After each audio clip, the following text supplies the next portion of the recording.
एक वीरान जंगल में रात का वक्त था। आसमान पर एक सब्ज रोशनी चमकी और जोरदार आवाज के साथ एक छोटा सा खलाई जहाज जमीन पर गिरा। दरख्तों के पीछे से एक बोलने वाला गधा चुनचुन खौफजदा आंखों से मंजर देख रहा था। चुनचुन घबराकर, आओ हो, अब कौन सा नया अजाब आ गया? पिछली बार जिन निकला था, अब खला का बंदा। जहाज से एक एलियन बाहर निकला। उसका नाम था ज़ोक, जिसकी आंखें नीली थीं और आवाज रोबोट जैसी। ज़ोक, मैं जमीन को जांचने आया हूं। ये कहां है? इंसान कहां है?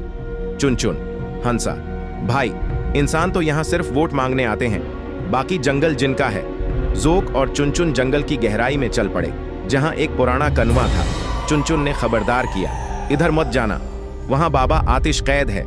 ज़ोक तजस्सुस में आया और कनवे के पास पहुंचकर एक बटन सा दबाया।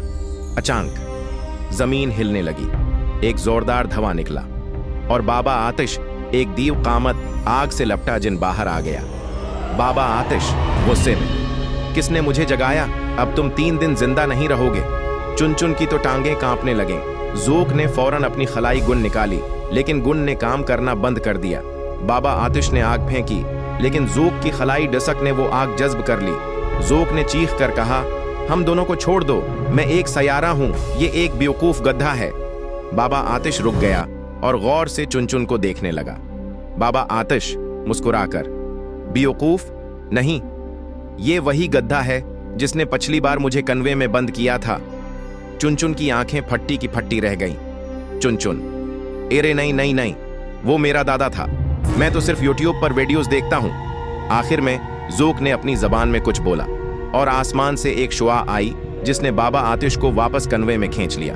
चुनचुन जमीन पर गिर पड़ा और ज़ोक वापस जहाज में चढ़ गया। ज़ोक, जाते जाते, जमीन खतरनाक है, गधे बातें करते हैं और जिन गुस्से में आते हैं।